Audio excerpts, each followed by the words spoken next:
بسم الله الرحمن الرحيم۔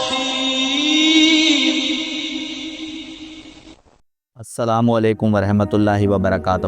آج میں آپ کو ایک ایسی داستان سنانے جا رہا ہوں جو صرف اینٹوں کی کہانی نہیں بلکہ ایک اذانوں کی صدا تھی جو 500 سال تک فضاؤں میں گونجتی رہی، لیکن سیاست اور نفرت کی آندھی میں اسے زمین میں دفن کر دیا گیا۔ یہ کہانی ہے بابری مسجد کی۔ سن 1528 میں جب ہندوستان میں مغل بادشاہ بابر کی حکومت تھی، اس کے کمانڈر میر باقی نے ایودھیا میں ایک عظیم مسجد کی بنیاد رکھی۔ اس مسجد کو بابری مسجد کہا گیا۔ یہاں 5 صدیوں تک اذانیں دی جاتی رہیں، لوگ آ کر صفوں میں کھڑے ہو کر رب کے سامنے جھکتے رہے۔ قرآن کی تلاوت کی آوازیں گلیوں سے گزرتی ہوئی ایودھیا کے آسمان تک پہنچتی رہیں۔ لیکن 1853 میں پہلی بار دعویٰ سامنے آیا کہ یہ زمین رام چندر کی جنم بھومی ہے۔ جھگڑا شروع ہوا۔ پھر 1885 میں عدالت میں مقدمہ دائر ہوا اور عدالت نے مسلمانوں کے حق میں فیصلہ دیا۔ برسوں گزر گئے مگر مسجد میں نمازیں ہوتی رہیں، اذانیں گونجتی رہیں۔ لیکن 1949 کی ایک رات جب لوگ سو رہے تھے، کچھ لوگوں نے مسجد کے اندر رام کی مورتی رکھ دی۔ اگلی صبح مسجد کے باہر ہجوم جمع ہوا، نعرے لگے، شور ہوا، مسجد کو تالا لگا دیا گیا۔ مسلمانوں کے لیے مسجد کے دروازے بند کر دیے گئے۔ بابری مسجد کے در و دیوار خاموش ہو گئے، وہاں کی اذانوں کی آوازیں رک گئیں۔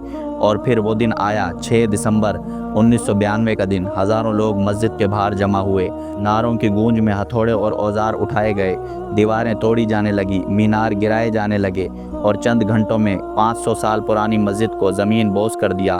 اس مسجد کا ملبہ زمین پر بکھرا پڑا تھا، گرد و غبار میں اذانوں کی وہ گونج کہیں دور جا چکی تھی۔ اس دن ہندوستان میں فسادات پھوٹ پڑے، بے گناہ لوگ مارے گئے، بستیاں جلائی گئیں، ماؤں کی گودیں اجڑ گئیں، باپ کے کندھے بیٹوں کے جنازے اٹھانے پر مجبور ہو گئے۔ پھر سالوں تک مقدمے چلتے رہے، عدالتوں میں گواہیاں ہوئیں، کاغذات پلٹتے رہے، لوگ مرتے رہے، تماشا جاری رہا۔ 2019 میں بھارتی سپریم کورٹ نے فیصلہ سنایا اور زمین رام مندر کے لیے دے دی، اور مسلمانوں کے لیے کہا کہ متبادل جگہ پر مسجد بنائی جائے۔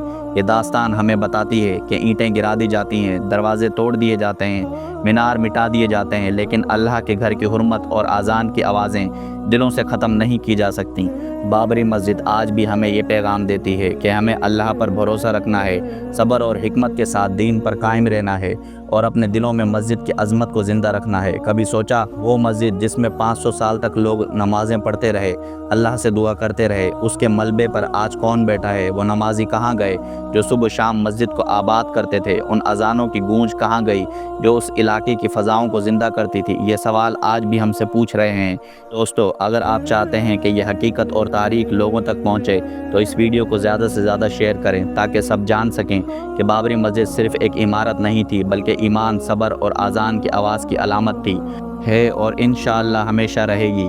اللہ ہمیں دین پر قائم رہنے کی توفیق دے اور ہمیں صبر اور حکمت کے ساتھ حق کی حمایت کرنے والا بنائے۔ آمین۔ جزاک اللہ خیرہ۔